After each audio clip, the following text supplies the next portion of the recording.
Welcome to This Explainer, where we're going to treat the kitchen like a laboratory to completely demystify the science of baking.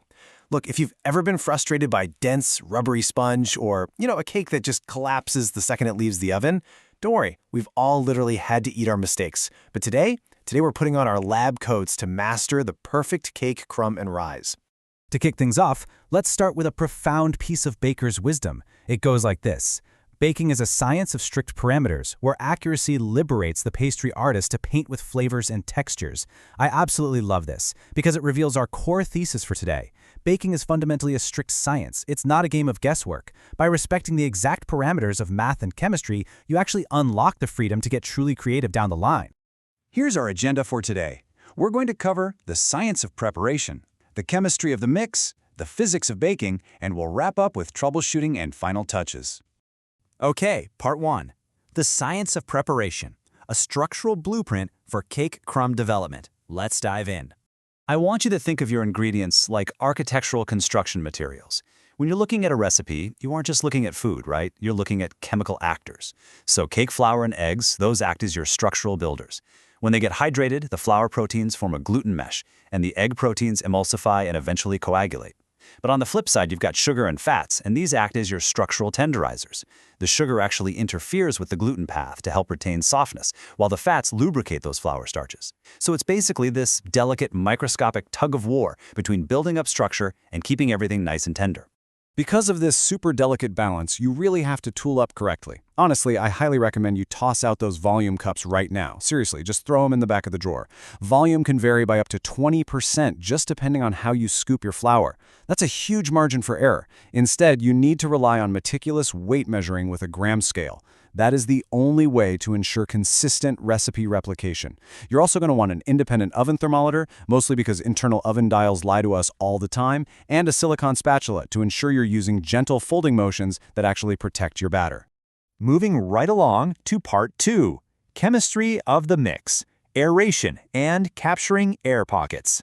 Let's talk about the hidden mechanics of what we call creaming. When you beat room temperature fat, like butter, with sharp granulated sugar crystals, you aren't just blending them together. Not at all. What you're actually doing is mechanically puncturing tiny micro air bubbles right into that fat layer. And those captured pockets are exactly what will expand later on when the water vaporizes and the carbon dioxide is released. That is the magic that causes your cake to float beautifully upwards. So the crucial takeaway here is a golden rule of patisserie. Never rush the creaming step, because it literally dictates density. Rushing this will doom your cake before it even sees the inside of an oven. If you don't take the time to punch those microscopic holes into the butter with your sugar, your cake simply won't have the architecture it needs to rise. Period. Now, after your creaming is done, you're going to use that silicone spatula we talked about earlier to gently fold in your dry ingredients. And I mean gently. You have to be careful to preserve those fragile air pockets trapped in the fat matrices. Then, you'll pour the batter into a pan coated with butter and dusted with flour, or just lined with parchment paper. And hey, here's a great pro tip for you. Give that filled pan a really firm tap on the counter. Doing that actually bursts any abnormally large, irregular air pockets, which secures a wonderfully uniform crumb structure and a perfectly flat top. All right, on to Part 3. The physics of baking. The thermal window of transformation. You see this number absolutely everywhere in baking. 350 degrees Fahrenheit. But it's not just some arbitrary baking tradition passed down through generations. It is actually science's absolute sweet spot. Here is the why behind that exact number. 350 degrees Fahrenheit, or roughly 175 degrees Celsius, is the Maillard threshold. At this precise thermal window, the rate of your gas bubbles expanding perfectly aligns with the setting of your cake's structural walls. Specifically, I'm talking about egg protein coagulation and starch gelatinization. If you bake at a lower temp, the gases escape before those walls can set and your crumb just sinks. But if you bake higher, the outer crust hardens into this really dense rim before the core can fully rise. Let's actually map out this incredible invisible transformation happening inside the oven over time. So in the first 0 to 10 minutes, gases expand and your baking powder releases CO2 super rapidly. As we cross into the 10 to 20 minute mark, the gluten hydrates and those egg proteins begin their structural coagulation, which literally locks that rise right into place.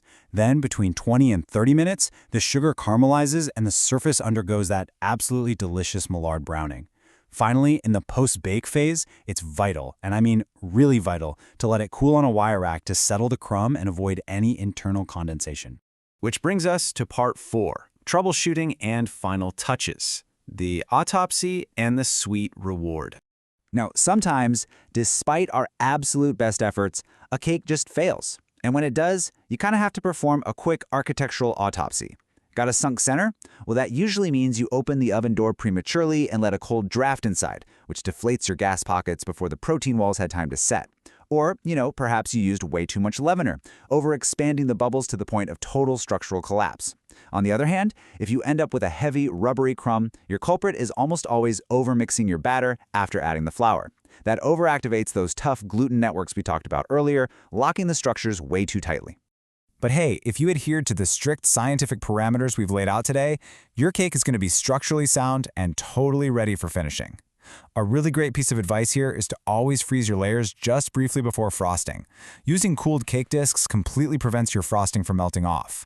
You want to apply a really thin baseline layer of buttercream, which is known as a crumb coat, to just seal away any errant-to-cake crumbs. Chill that whole thing for 20 minutes, and then boom, you are ready to apply your clean, top-coat decoration for perfectly crisp, professional-looking contours. Ultimately, by respecting the strict math and chemistry behind your flour, fat, and temperatures, your baking transitions from a stressful hit-or-miss gamble to predictable gourmet heights. You've effectively elevated your kitchen into a real laboratory for incredible textures, which leaves us with just one final thought as you prepare for your next bake. Now that you actually understand the rules of the chemistry, how are you going to break them to invent something entirely new?